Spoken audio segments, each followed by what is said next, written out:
到宜兰的大溪，顶礼拜有一栋厝，这个火烧厝，有一对母仔囝烧死伫个火窟。除了家属伤心，附近的厝边原来真生气，讲就是因为这个巷仔伤细条咯，佮常常有驾驶甲车挡伫个巷仔路，才会害消防车牵着时间袂赴入去拍火。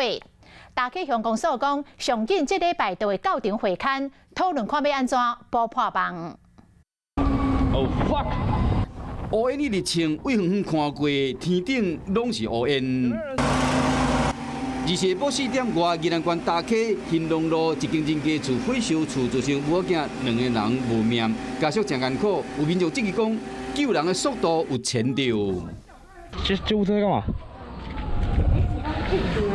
消防车到底在干嘛？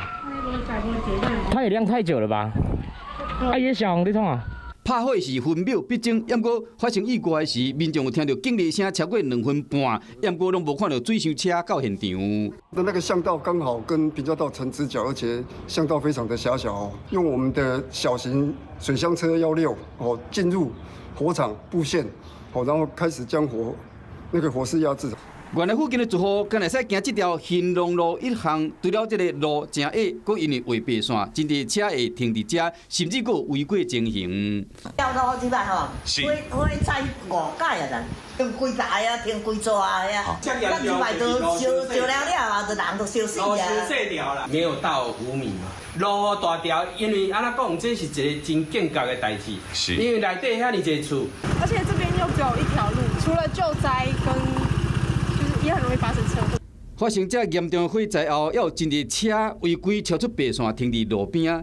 大溪乡公所表示讲，上紧伫8月7日会到现场会勘，讨论这个拓宽的代志，并且改划红线，互巷仔底这住户性命甲财产更较有保障。Hello， 我是郑慧良。想要抢先掌握最及时的新闻资讯吗？赶快订阅、按赞、开启小铃铛，锁定华视新闻的 YouTube 频道。